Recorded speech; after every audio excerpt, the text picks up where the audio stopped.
Hello, I wish I was a little bit taller. I wish I was a baller. I wish I had a girl who looked good.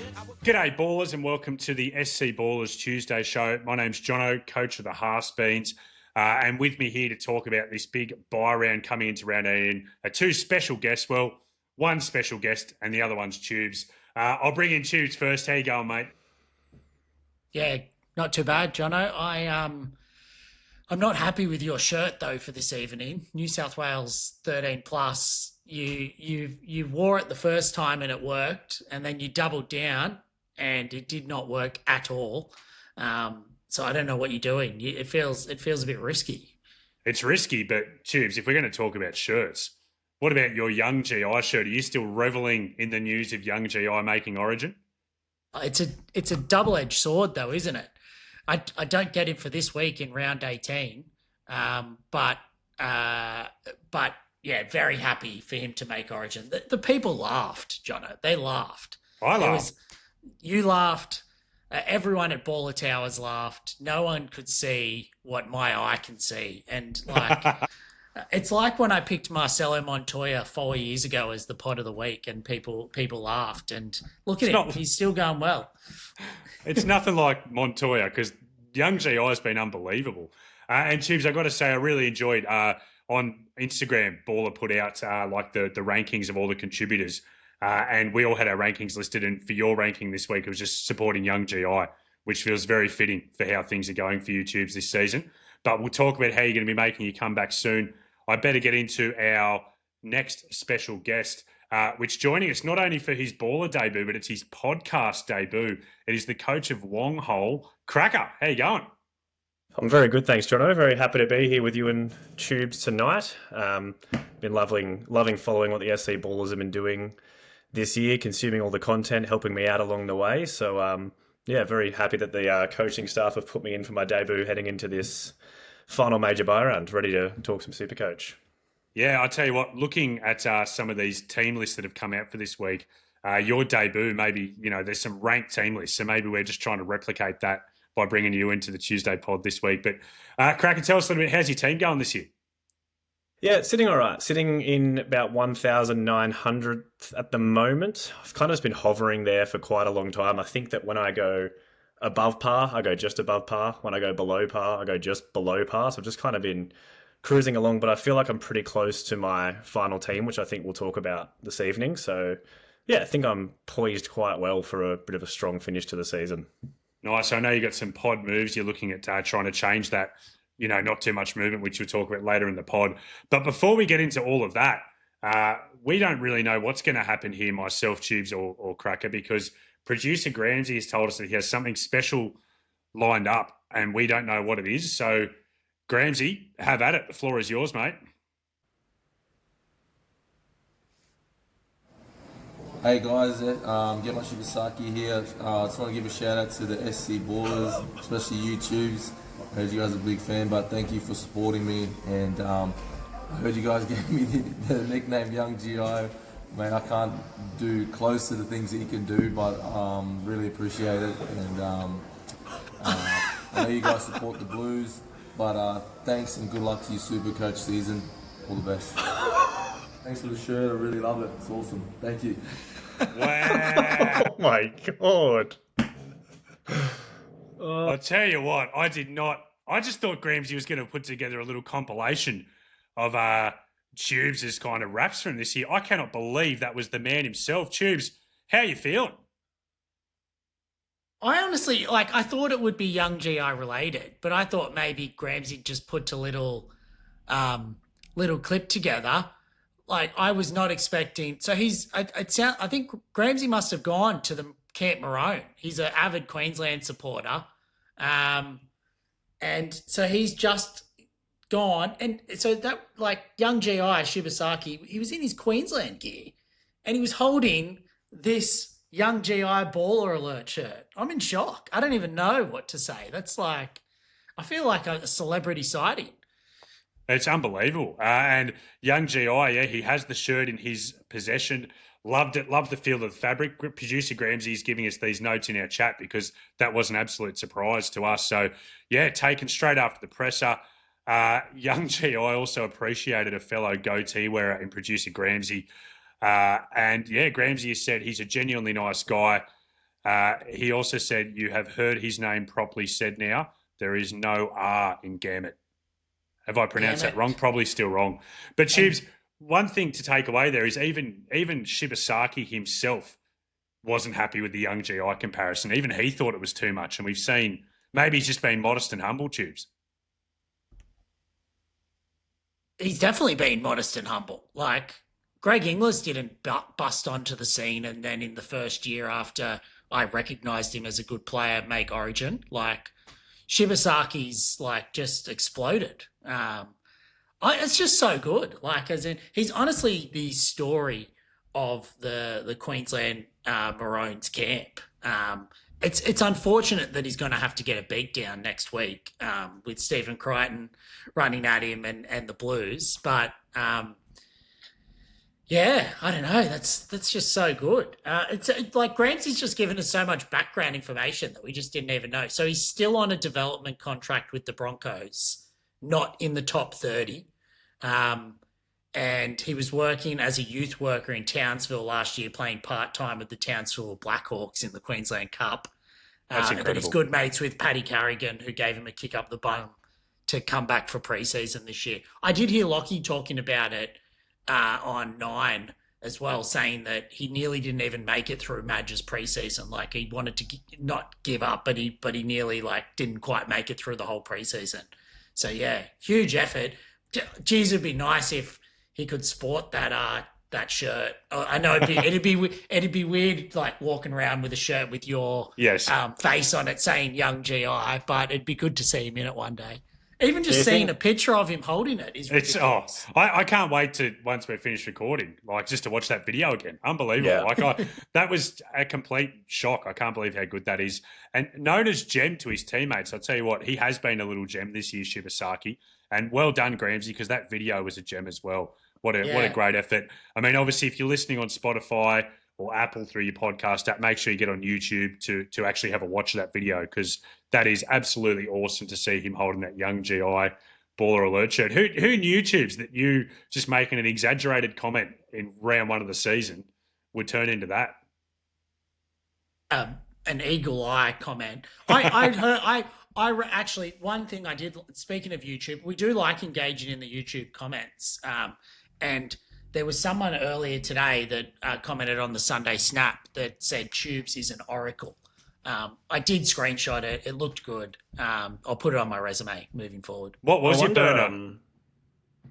I was going to say, I wonder if, I don't know if you guys saw that the Daily Telegraph released during the week the top 50 most influential people in NRL. I wonder if, with these kind of predictions from Tubes, I wonder if you can see yourself kind of making your way up into that list over the next couple of years, Tubes. If you can kind of keep a few of these up your belt every year, you might find your way into that top 50 most influential personalities in the whole game.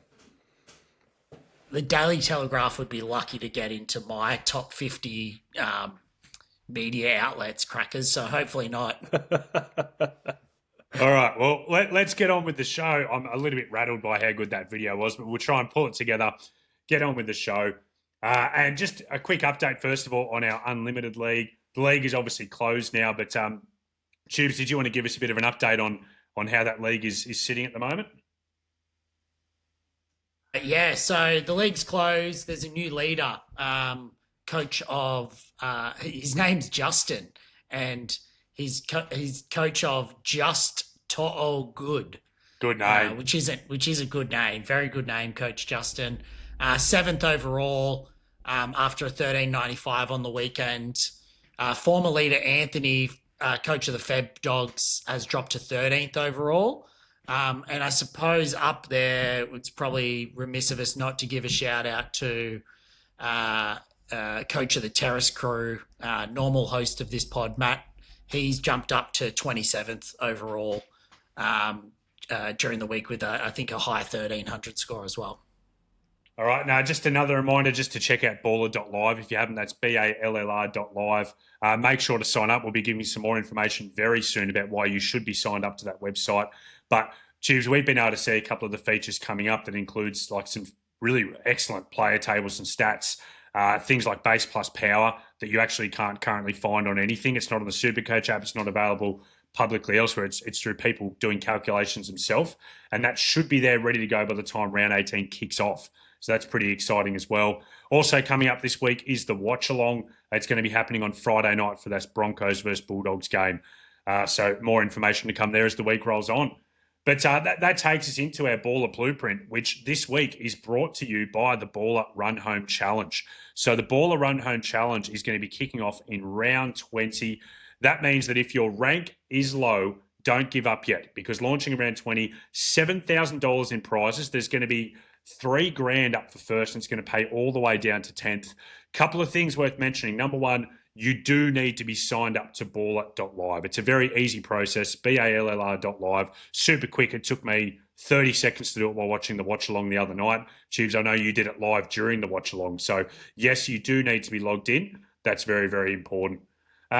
Let's get into it now, because our Baller Blueprint topic this week is based around the Run Home Challenge, the Baller Run Home Challenge. And our question is, what are your tactics for the run home, and how do you try and maximise your point scoring potential as we come for the run home? Tubes, what are your initial early thoughts about this topic? Yeah, look, I think now that Baller's doing the Run Home Challenge with 7K up for grabs to basically be the highest scorer from round 20 to 27, I almost feel like the game's split into two.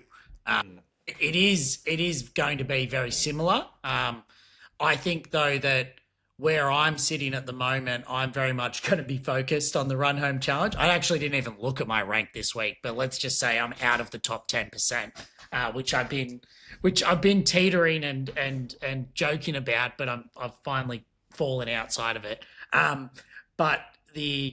I'm giving up now on even thinking about overall. Like, I think I was happy to come top 5K or whatever, but for me now, everything's about the Run Home Challenge from round 20 onwards. So I'm going to look at saving trades this week and next week, and basically I'll have 13 trades for that final 8 rounds. But it is worth thinking about now, if you are playing the overall, effectively it's round 18.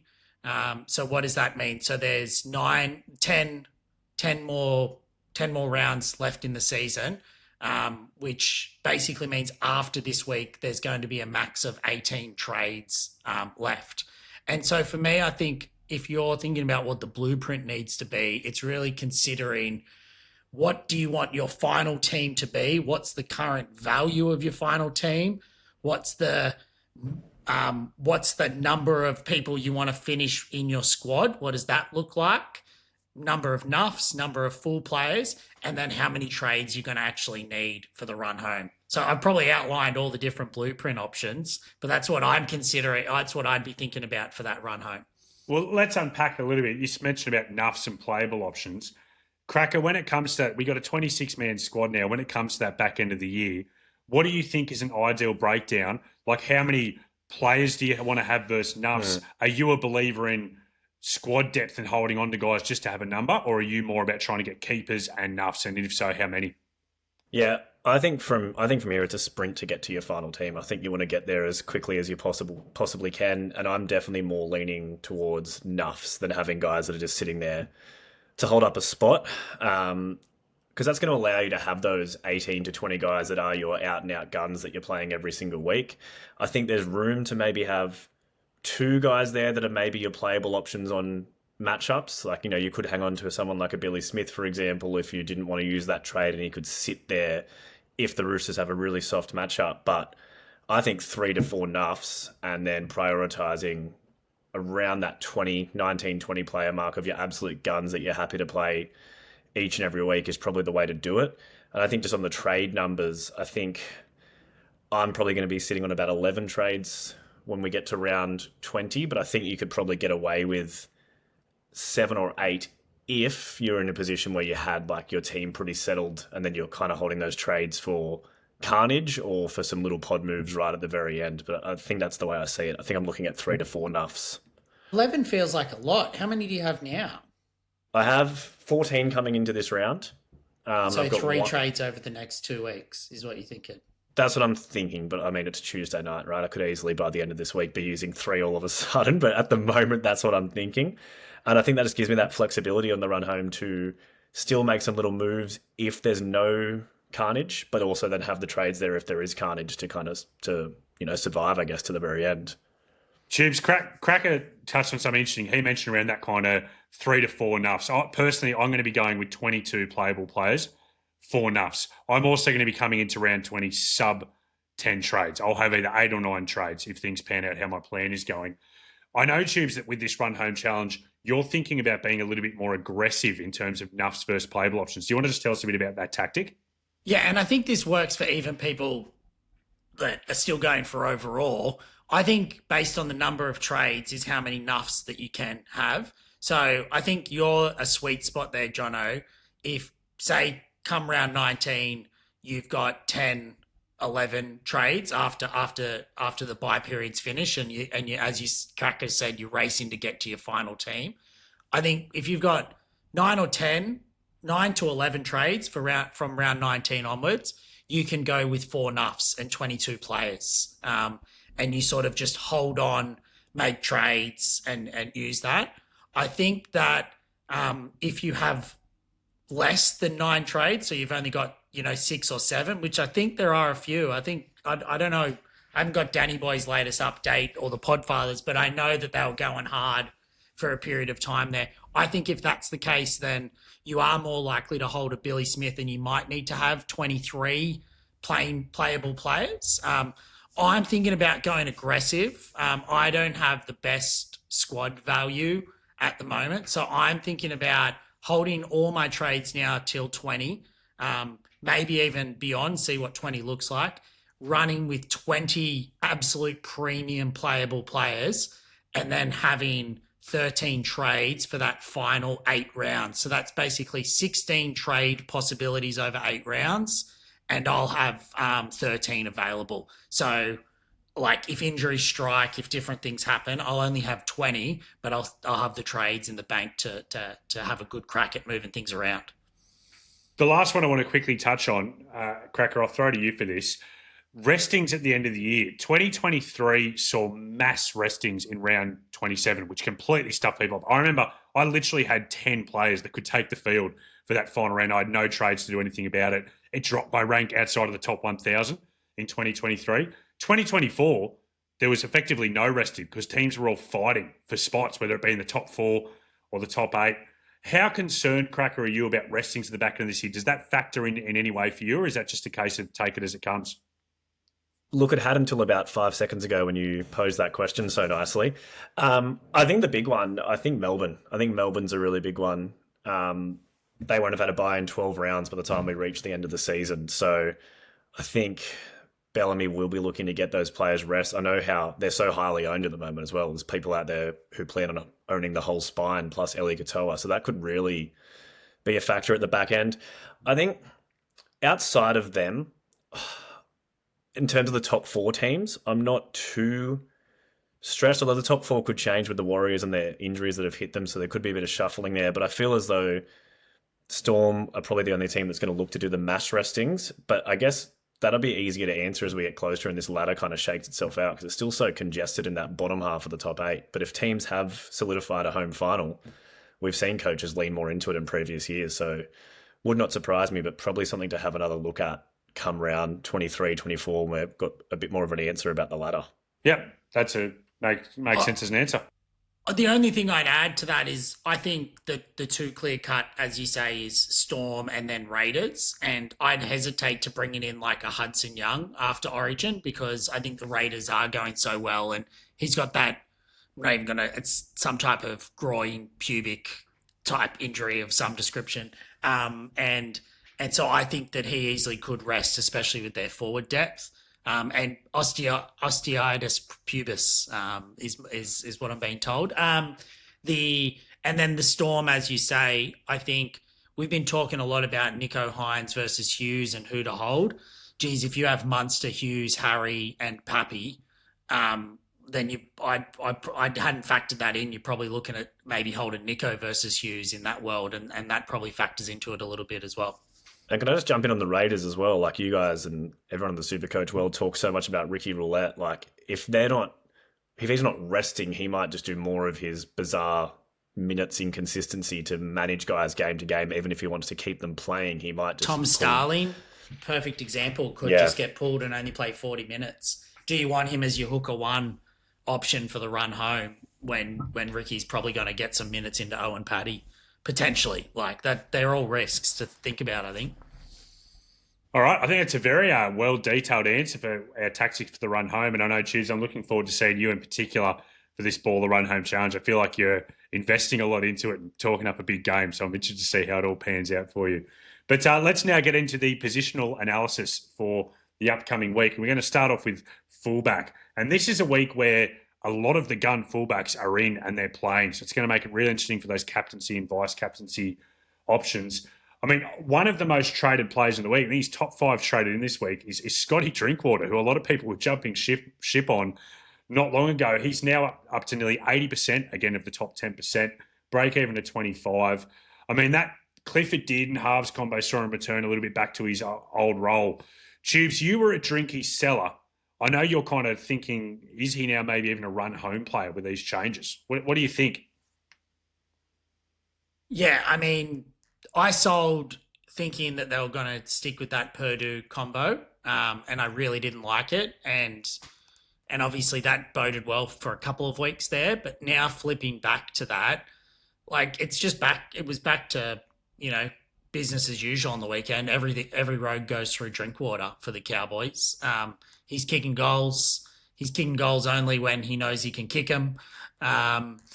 It's all looking pretty good. The only thing I think, as a non-owner of Drinkwater, I mean, he's basically a hold now if you own him. If you're a non-owner, you have to get him this week, or if you're someone like me, I'm sort of now going to just wait for what those other options are going to be, like a Trell or Walsh or whoever after Origin that can potentially take him on. Yeah. I think really importantly this week, Purdue's been named in the centres. So even with Tommy Dearden out for Origin, that kind of backline shuffle is staying, so that running game of Purdue won't be a threat to Drinky. What about, I did some digging today about what the Cowboys' numbers are with and without Clifford in the halves. It's seriously remarkable. So their record over the last 2 years, without Clifford, 11 wins, 13 losses. So basically a team that wouldn't make the top 8. Their record with Clifford, 10 wins, a draw, and 4 losses. So like top 4 numbers. That's incredible. And I know like Supercoach isn't about wins and losses from a team perspective, but I just think that goes a long way to showing how much better they are with pushing Drinky out a bit wider and having someone control the ruck. And it just speaks to, like, none of us are coaches on here, so who are we to talk? But like, just having a structured half, like, it's so, everyone talks about it, but then coaches are always so tempted to get these kind of 2 runners in there or these talented players and then go, we'll just put them in the halves. But it goes to shows how important a guy like Clifford is to that team, because it just opens up so many options elsewhere. Like, who would have thought a structured half leads to success on the field? Yeah. And I guess, no, you go, Tubes. I was just gonna add, though, for context, like, both of you are worth listening to. You were both sired by a man that was known colloquially as Coach to friends and family growing up. So if anyone's worth listening to on an opinion, it must be you two. Yeah, I don't think we'd mentioned previously, Cracker, that we are brothers. You're a Nepo brother getting a call up for this pod. Absolutely. Nepo. Yeah. And Tubes, please don't talk about where we're sired from and our dad's siring us. I hate that. I hate that term.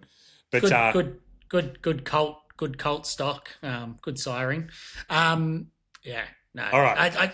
We'll move forward. I do have one more thing. But just one more thing. Can you send that stat to Todd Payton?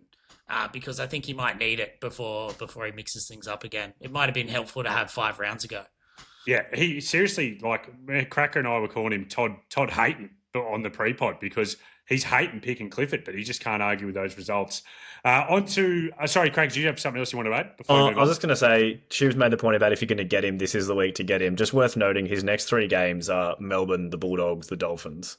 So he does have 3 tougher games coming. I know he turned up against Melbourne not too long ago, but he does have 3 tougher opponents coming up, but then a nice run after that. So it is kind of decision time, I'd say. All right, And Chiefs, it's huge upside for this week. That's all. Like, you only get 13 players. Like, if you're going to have him for the run home, you want him for this week, I think. Chiefs, I'm going to quickly throw to you for these other two gun fullbacks. Teddy, I mean, I'll probably see, I lost the ability to speak from it there. Would you possibly argue that he should be 100% owned, Tubes, when it comes to Teddy? Is he not? He's 90% in the top 10%. I'm saying he should be everyone. Should be everyone. He's number one. Number one on my rankings for must-have from a fullback point of view. Like, he just keeps getting it done. He's basically the whole focal point of the Roosters' attack. I know Sam Walker's going to be coming back, but they'll be crazy to change it too much. Going via Tedesco. So, yeah, must-have. And Ryan Pappenhausen, Tubes, five round average of 55. Great run ahead. Where are you sitting on him at the moment? It's just that run, like, obviously not doing too well for his standards for the last few weeks, but you just can't trade him out now. He's still a goal-kicking fullback that can just go on a massive run. I may anti-pod him at some point on the run home, whether that's looking at injuries or rest-ins, but it won't be. I think he could end up going back up to 900K by round 24, round 25. Cracker, our last fullback we're going to talk about is one who Tubes actually brought in last week, Lehi Hopoate, who's 620K. He's coming into this week with a break-even 147. You've got some pretty strong thoughts on Lehi and Manly in general. Yeah, not so much on Lehi personally. I think he's an out-and-out gun. I just think Manly are a real basket case at the moment. I think just with everything that's been happening, all the leaks coming out of their club to the media, they just seem like they're not in a good mental space at the moment. And I thought their performance was pretty average on the weekend. I think they ran away with it in the second half, but it was in no way at all convincing. And in terms of Lehi, with that break even at that price, I mean, if you've got him, you're holding. There's no point selling. You've got to try and see this experiment for a little bit longer. He's playing fullback, but there's no way you could be buying. You have to see something pretty special over the next few weeks to make him a purchase, I'd say. Tubes?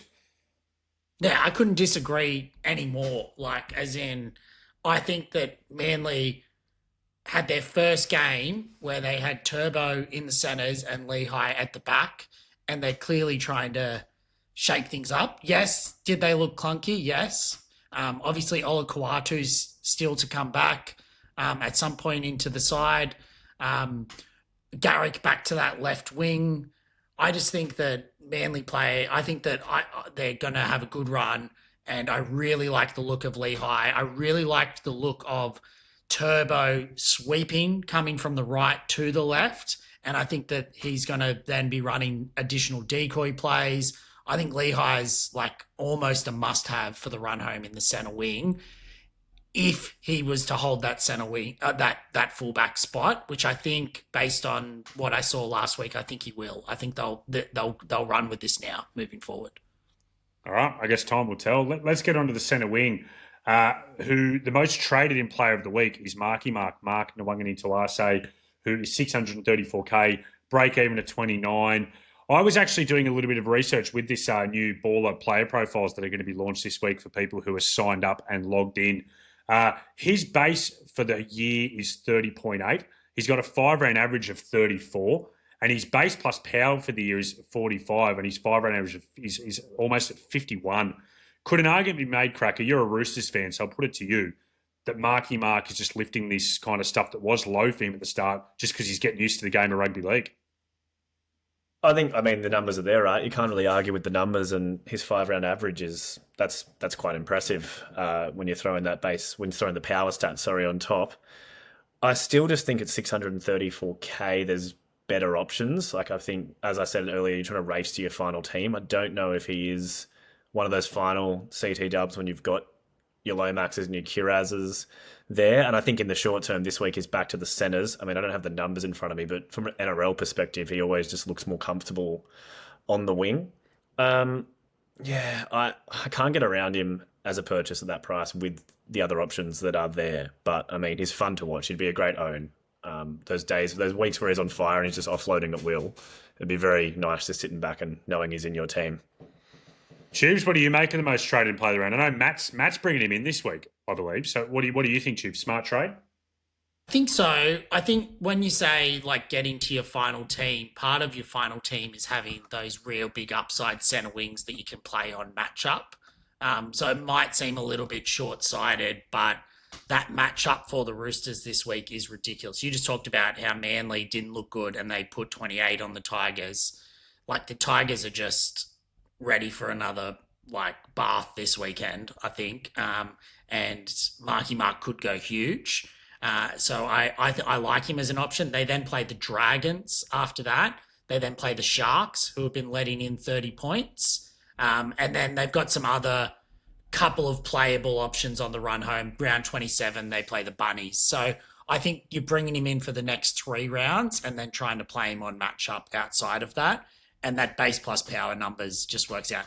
I would be bringing him in this week if I wasn't holding off on trades, as I said, for the run home challenge more than anything. I think if you're an overall player, he's as close to the best centre wing option for this week to be looking at, which is why he's the highest bring-in player. All right, that's a pretty well thought out answer. I tend to lean to Cracker's side of things there, and I'm saying no to Marky Mark. I'm not going to bring him in this week, but I agree with Crackers. It'd be a fun own. And when he's having those weeks where like he's just going off and doing everything, it'd be a lot of fun to watch. And Roosters do have a bit of flat track bully about him this year. So I can see him being a good matchups man. Can I ask, do you know, is he a New South Welshman? Like, would he play Origin for New South Wales?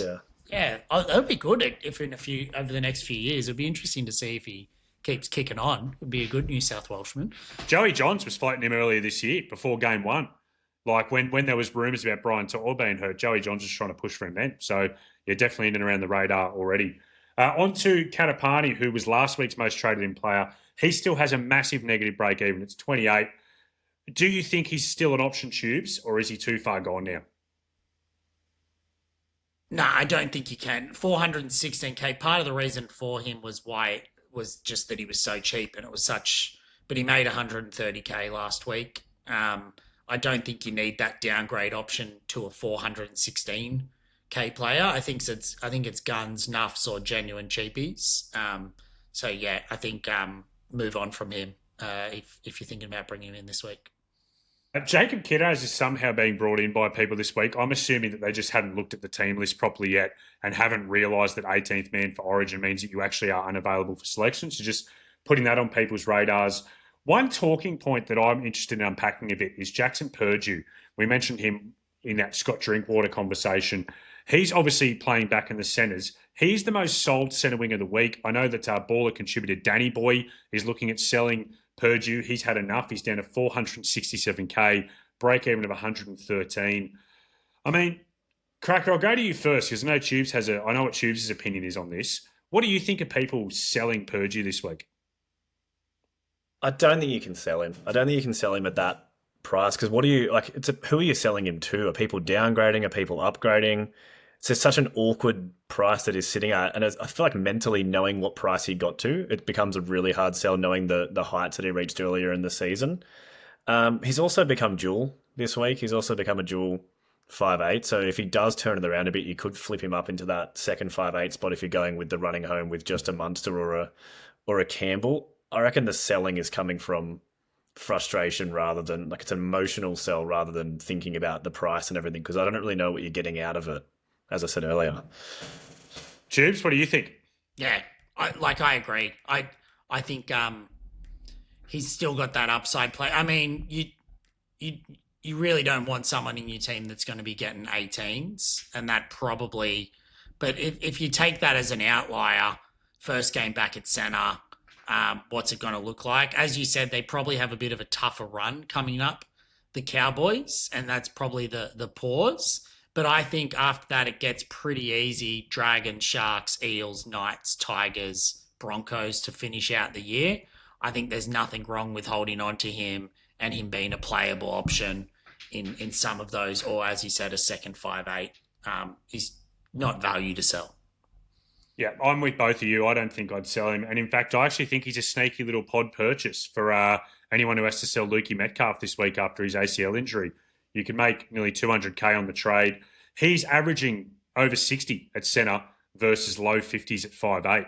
So I think he looked great at centre. I think he's a future Origin player, and I would definitely hold him if I owned him. No chance I'd sell. Nathan Lawson is just one who a lot of people are selling. I mean, obviously, he's had a shoulder blade injury. He's gone for 4 to 5 weeks. It sucks for people who are banking on him as a number for this week. What I'm interested from you guys is, do you think that people should just hold him as enough? Or do you think he's one of the trading to some cheapies we can discuss below, like Jed Stuart, Fletcher Hunt, who doesn't play this week but will play for the Knights, most likely as fullback, or Kane Bradley? Cracker, what do you think? Lawson, sell or just hold him as enough? What would you do? Terrified to drop the dreaded team dependent line on my first ever podcast. Depends. It depends when you bought him.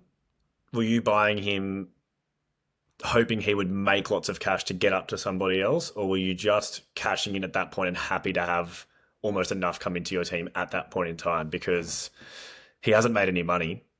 So I suppose depends how many nuffs you got, depends what your plan is and how much money you need to generate to get up to other people. But if I was in that position, I'd be tempted just to, use him as my nuff and just have him sit there. But geez, it's frustrating. I'm really struggling with that one. Tubes, help me out. What do you think? I think it doesn't matter why you brought him. Like, the circumstances have changed. That's it. You got to hold him. Like, he's not worth the trade. You're not trading him to another nuff in Bradley, like, just for this week's points, and you're going up 4K. You're not trading him down to someone for 197K just to make 30K. Like, it's just not worth the trade at this point in time. So I just take your medicine and have him as one of your nuffs now for the run home. See, I disagree. I think the circumstances you brought him in matters. Like, because Tubes, I brought him in hoping he was going to make me 150, 200K. Yeah, but he didn't. Yeah, so I moved him on to Karapani, who did. Like, I needed to build my squad value. But that was last week. That was last week. But what I'm saying Jed is, Stuart. That's what I'm saying is, like, guys like Jed Stuart or Fletcher Hunt could be good options. If you were hoping he was going to make you money, I don't think it's too late to still trade him out to someone who can make you money and build that squad value. That's all I'm saying. It's not worth another trade to, I think, a Jed Stuart. Kane Bradley's not really making money. I think maybe a Fletcher Hunt. Like, as I think I had him as that ready to explode on the Sunday snap this week. Like, I think that he could be a genuine playable option.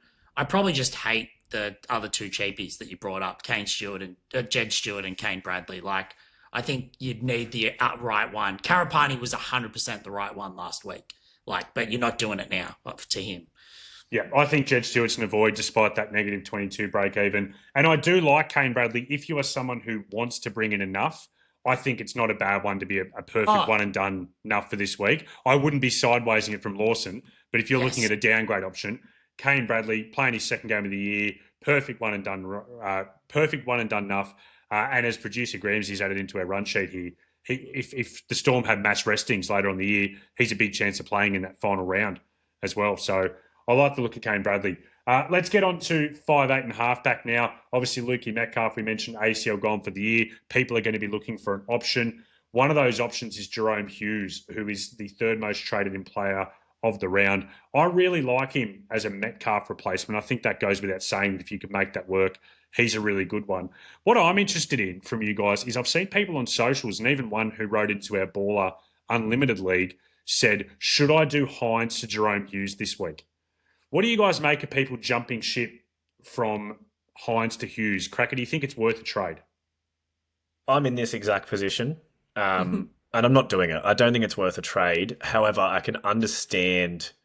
I'm not going to lie and say it hasn't crossed my mind. Like, I've thought about it. Watching Jerome Hughes on the weekend sucked, even though he was setting up Eli Katoa, who everyone owns. But I think it's like that emotional trade I talked about earlier. You want to do it because Nico looks so low on confidence. You want to do it because Jerome Hughes just looks like he's on track for a great run. But I think we keep coming back to trades, and Tubes touched earlier on the run that the Sharks have at the end of the season. We've already talked about the potential restings for Melbourne. I think if you've got Nico and you're planning on getting Cleary in there with Nico, I think you've just made your bed and you've just got to roll with it and just hang on for dear life every time Jerome Hughes plays. Jeeves, you're in the exact same spot, aren't you? Yeah, I'm not trading. I think the only way you could make a case is if you owned Nico and Cleary and you held Cleary and maybe you were flipping Nico to Hughes. I think if you owned Hughes and someone else in your halves, Nico and someone else in your halves, flipping to Hughes doesn't make sense because you still then got to get Cleary into your team. I forgot about ECAT as well. That's 5 Storm players. Some people are going to have for that run home. That's huge. Yeah, I think that puts the nail in the coffin for doing the Nico to Hughes trade. And the person who asked that in our baller comments, I wrote back to him saying it feels a bit luxury unless you have heaps of trades. And the person replied with, is 6 trades left a lot? And I wrote back, no, it's not a lot. I'd probably hold that one. Ezra Mam, Tubes, I don't really like it at 537K, but a few people in the top 10% are doing it. You're an owner. Do you think he's a decent option to go down from Metcalf?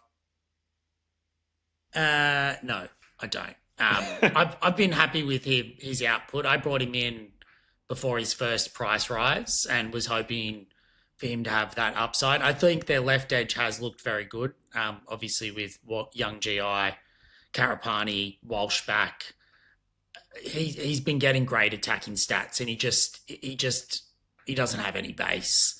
I think at the price he's not a top 258, so I just don't think you should be looking to bring him in, even though he plays this week. What about Matty Burton? He's 5% traded in the top 10%. So clearly people are jumping from Metcalf to Burton. He's finally not the 18th man for Origin. He actually gets to play for the Dogs on one of their bye rounds. He's super consistent. In the 80-minute games he's played this year, he has a low score of 54. However, he only has a high score of 99. That goal kicking, it appears that it's not going to be his anymore. Crichton seems like their number one choice, but Birdo will goal kick this week for the Dogs. Cracker, he's obviously a massive pod. What do you think of him as an option? Firstly, I think the Dogs have been stitched up again, though. You don't pick Burton, so you take their most important winger and put him as the 18th man. You can't let him have it all. Not for me. I think with 5'8", and you guys have talked about it quite a bit on the podcast, I think that your Munster and or Campbell, so you're either running with Munster and Campbell or one of them and a low-price guy that you've just got sitting there.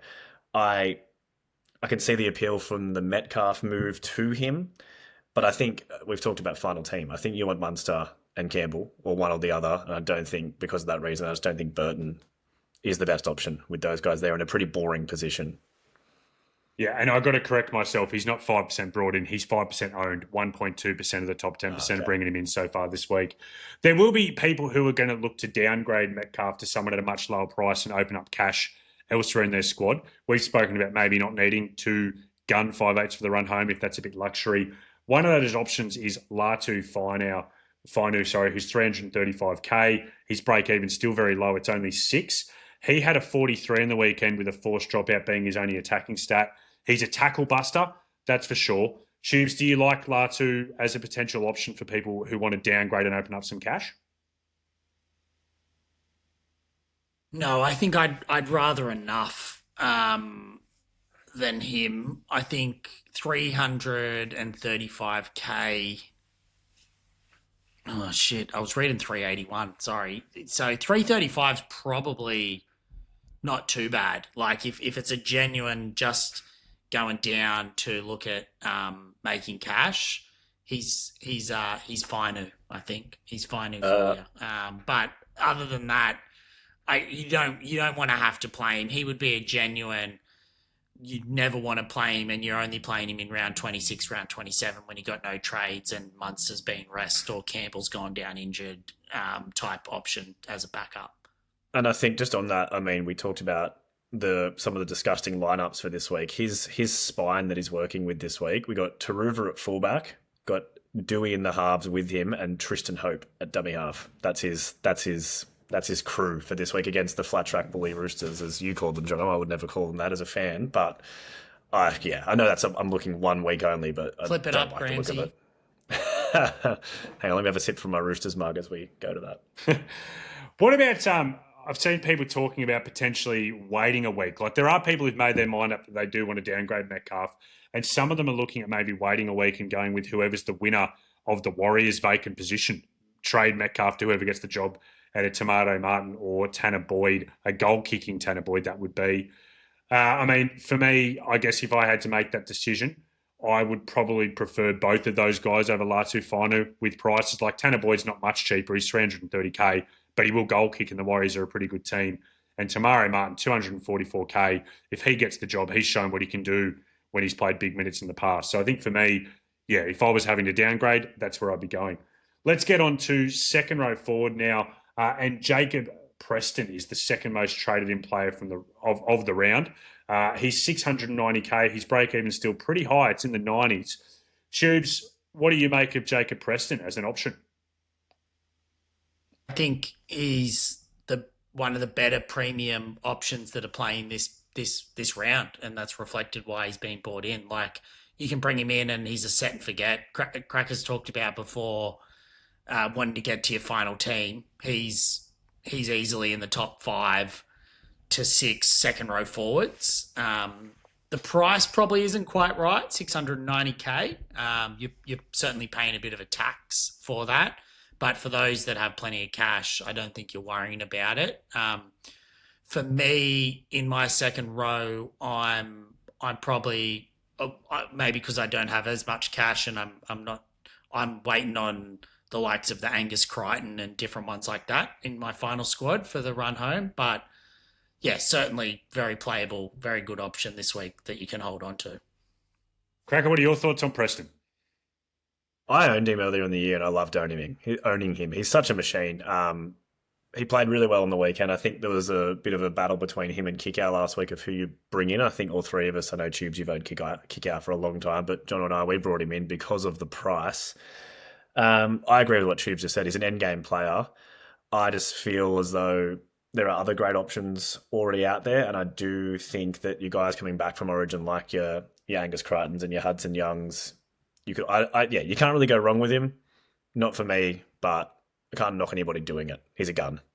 Yeah, and you mentioned Billy Kikau, because I think a lot of people, like SuperCoach, people are so finicky, and recency bias is a massive factor, because let's just say that on the weekend, Billy Kikau was the one who got 90 and Preston gets 66. I bet that Kikau's the second most traded in player of the week. Like, it's such recency bias, I think. I don't personally want to own both, and I do own Billy Kikau. And I actually would advise people, I think Billy Kikau is still a better option.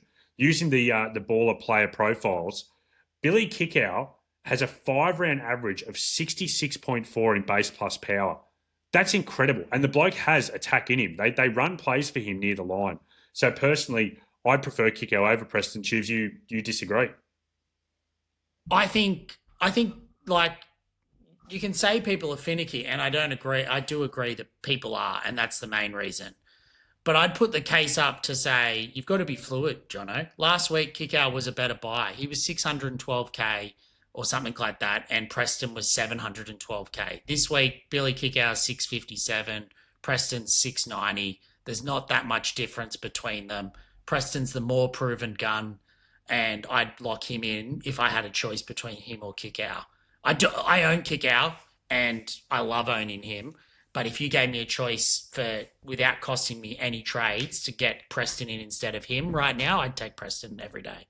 Fair enough. I'd go the opposite. But again, speaking of bias types, maybe I'm biased because I own him and I want it to go better. So there's a potential for that as well. Eli Katoa, he's just a freak. He's nearly 94% owned within that top 10%, and he's been brought in by a few again this week, and I can't argue that. I think he's a gun. I think he's nicely priced. If I didn't own Eli Katoa, I would certainly bring him in before I bring in Jacob Preston, but I'm sure there's not many in that unique position. I'm in the 6% that don't. Oh wait, I'm not in the top 10%. So, but I'm in the camp of not owning him, which is why I'm not in the top 10%. But yeah, I agree. You can't beat him. Like, the only injury beats him. Like, he's one you can't antipod. And what about that seed he threw to Farlongo on the wing on the weekend? That being no try, but they threw like a 3-man cutout ball. We're not talking about that game. We're not talking about that. Let's keep moving. Let's keep moving, Jono. Zach Hosking is being purchased by people this week. Is there a bigger trap this round than Zach Hosking? Trap Hosking. You can't buy him at 545k. You just talked about the people being reactionary and finicky. That he just turned up. So people have seen that and gone, oh, I want to get him. But they've got to buy next week as well. Or this week. Are they on the buy this week or next week? Next week. Next week, I just think he hasn't set the world alight since getting that bigger minutes role. He had a great game on the weekend, but I don't think he's a buy at all. Big trap. Tubes? Yeah, I don't think he's a buy. It's team dependent. He's still cheap, 545k. He's a body this week. I'd probably more just, I think those that own him, you're just holding him now. Like he's a fine sort of player to be in that 22, 23 man squad, playable if you have to, and a number for this week. But yeah, I wouldn't trade him in. All right, let's get into the front row forward, and we're going to start with Zach Hosting's teammate, Joe Tapine. I was using the new baller feature. Third time I've mentioned this episode. You can tell I'm loving it. The new baller player profile feature. Just to have a little bit of a look at Tapine, because I looked at his minutes. He averaged 55 minutes across the first 10 games. It has dipped. The last 4 weeks he's down to 49, but 6 minutes isn't a huge drop in minutes with what he can usually bring from a PPM perspective, points per minute. But noticeably, it's his base plus power that is really dropping. So his base plus power for the year is 67.3. His 5-round average is 57.8, nearly a 10-point drop.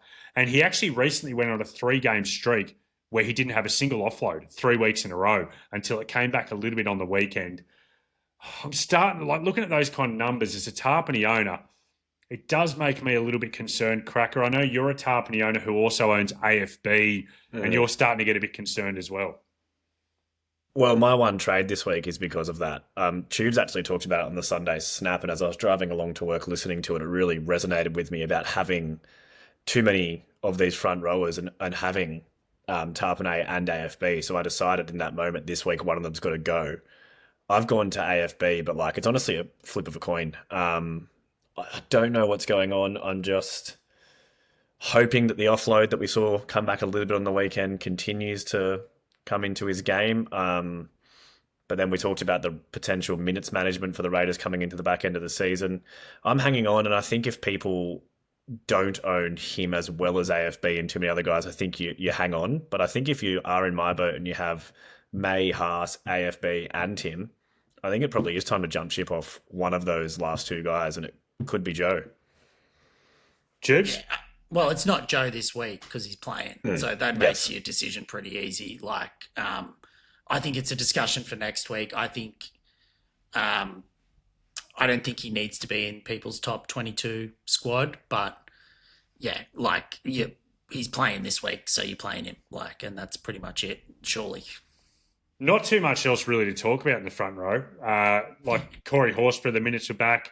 I don't think he's a buy, but I certainly wouldn't be selling him if I was one of the 25% of the top 10% who own. I'm pretty happy that those minutes have returned. Keaon Koloamatangi, what a blessing that he's playing this week. I'm still a firm believer that he shouldn't be and that he should be in the Origin team, but happy to have him both in my Supercoach team and for the Rabbitohs. Just a minutes watch. He only played 60 minutes on the weekend. His base was down, but I think in a game where you get 50 points put on you, your base is going to be down. So certainly not looking to sell. And finally, Toby Couchman, a.k.a. Couchy. He was still being held on by nearly 8% of the top 10%. They're jumping ship this week. He has had a confirmed dislocated shoulder. So I think he's a sell. Even if he's not ruled out for the season, it's likely to be 4 to 5 weeks at least. So I think we can all agree that it's time to move on Couchy, and that really sucks coming into a bye round where you could have used his solid 60 points. Final position for the round is hooker. Sandon Smith, Cracker, for you as a Roosters fan, it's nice to see Sandon Smith in the lineup this week. Yeah, it's great. It's a great number. He's done really well to hang in there all year. It got a bit scary when he got moved back to the bench a few weeks ago. Then Sam Walker, sadly for Sam Walker, had that thumb injury. I think he's just a perfect sit there, hold on to him till around 20. And then you're looking at Connor Watson or Harry Grant to replace him for the run home. But I think he's done an amazing job.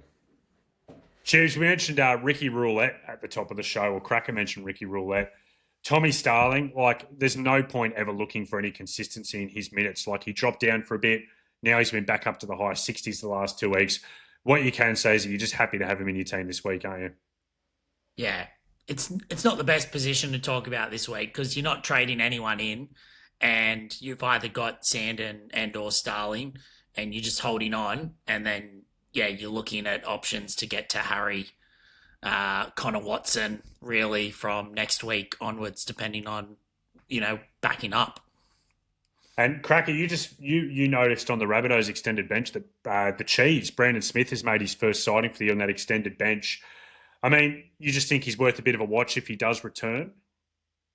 Yeah, I mean, I think it's worth a look. I think more for those the people who are turning their attention to the run home league. I think he could be a sneaky little one, but you'd have to see something. I just thought it really stood out when I saw the team list, just seeing his name there. But it's highly unlikely he ends up being relevant. But just thought it was worth a little shout because he might end up in that Rabbitohs lineup this week. If he gets 60 minutes at lock as the back end of the year, yeah, huge pod play. But we'll see if that ever becomes a reality.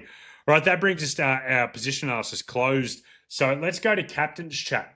I'm interested to hear, Tubes, at the moment, who are you sticking the VC and C on? Or do you want me to go to Cracker first? You look like you've only just thought about this for the first time. I haven't thought about it. I have thought about it.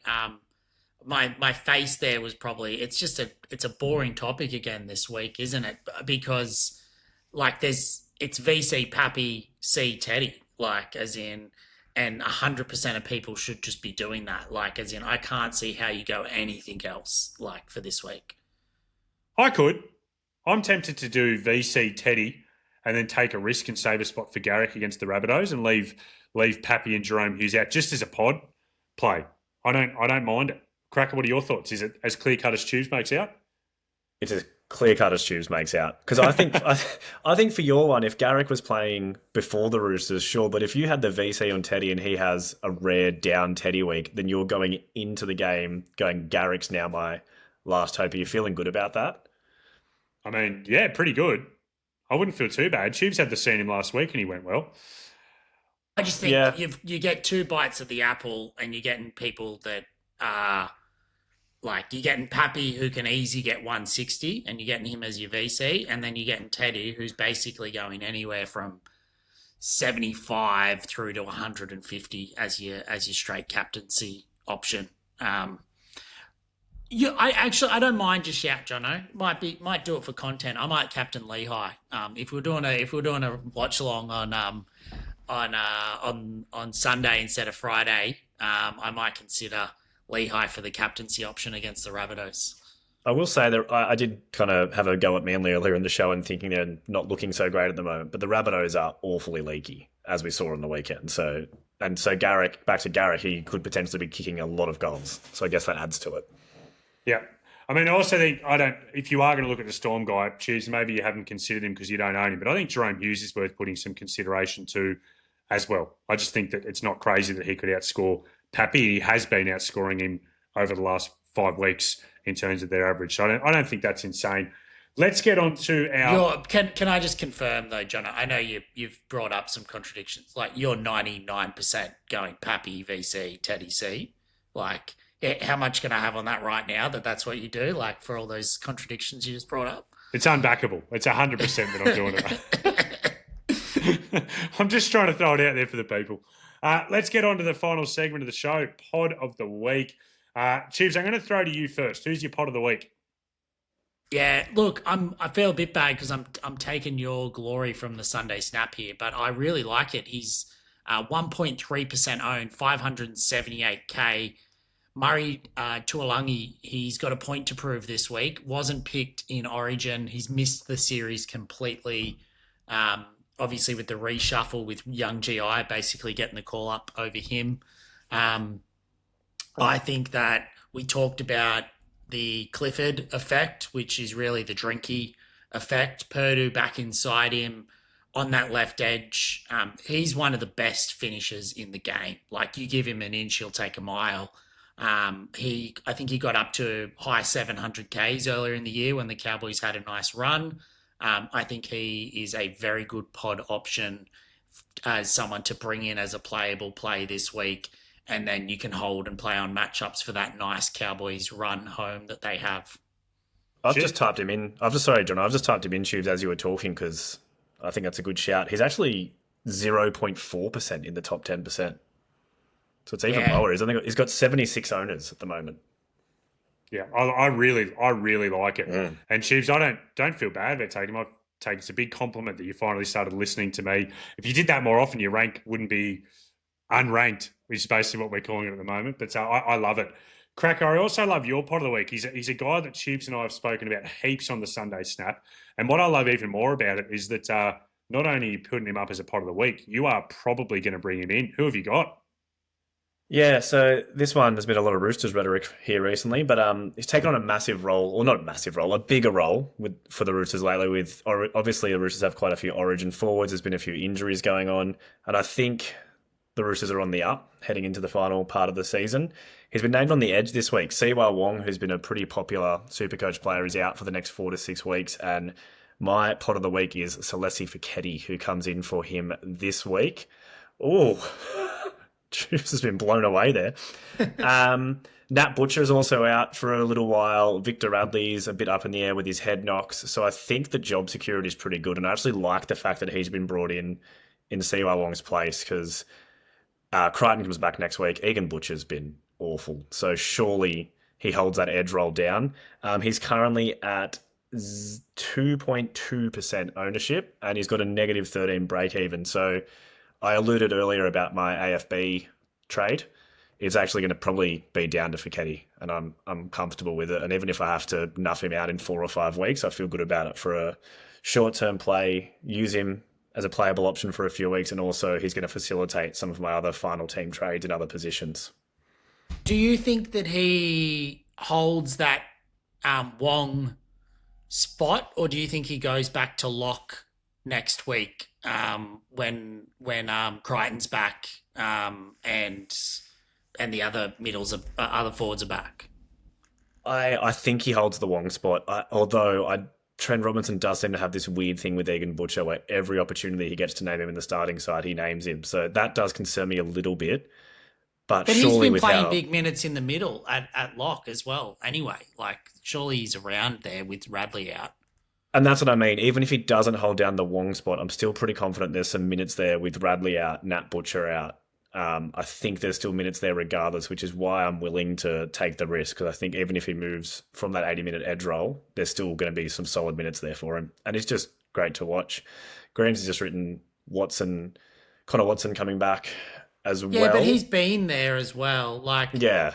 He's I know, there's no way that, Zach Docker-Clay's on the bench. They've brought in that hooker for this week, but he'll go straight back out. Watson will come back to the starting hooker, and he'll play 40, 50 minutes at hooker and then play the rest at lock. But there's enough minutes there for Fiketti. The other thing I like about this as a pod is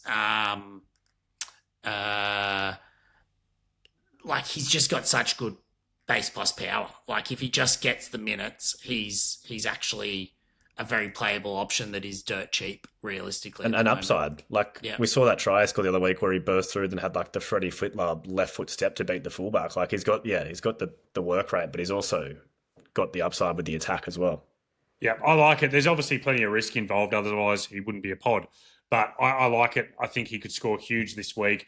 I also think, Cracker, you mentioned that it's a big downgrade. That also gives you the money to get LKT up to Cleary next week. So it's not like you're doing it short-sightedly. And also, as you mentioned, you can just nuff him out. If it doesn't work out, you turn him into one of your 4 nuffs that you plan on having in your final squad. So I'm into it.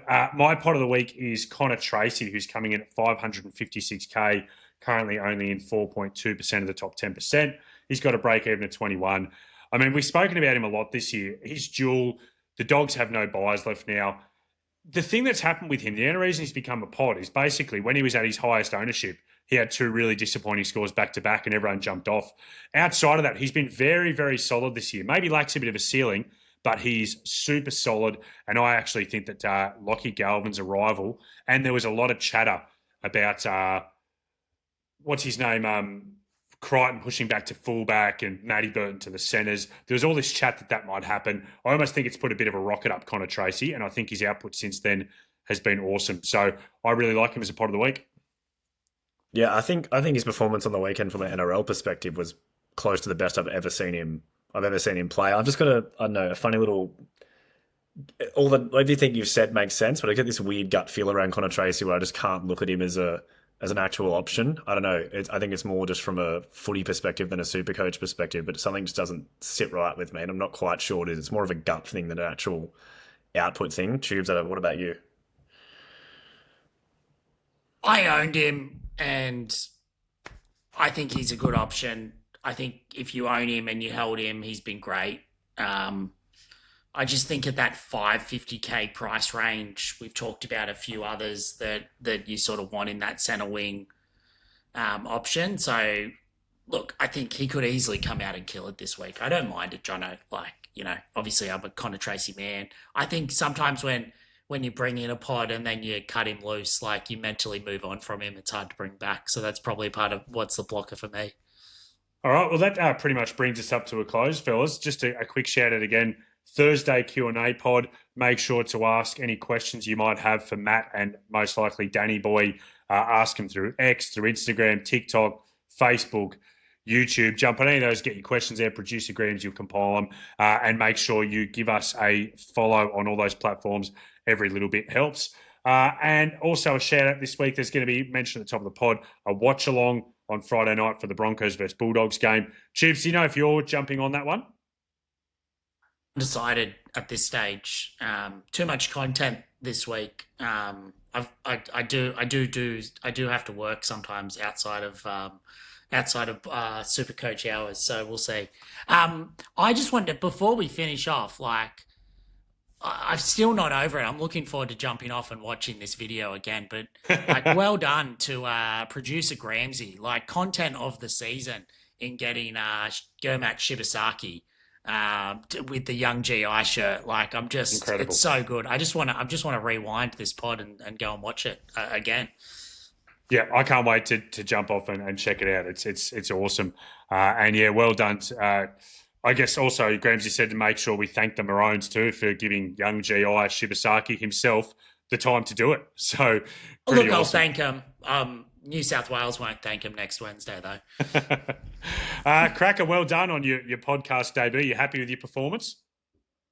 Oh, no, let's go to the video session and do a bit of review. A few loose edges there, but I've thoroughly enjoyed being here at the very least. So cheers for having me on, guys. Really enjoyed it. I'm just happy you got through without an injury. You might be the only person more injury-prone than Tommy Turbo. I thought there was a chance you were going to pull another calf muscle or something.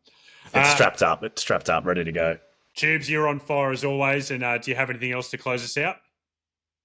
You beauty! Bit of a fired-up young GI, you beauty, that one.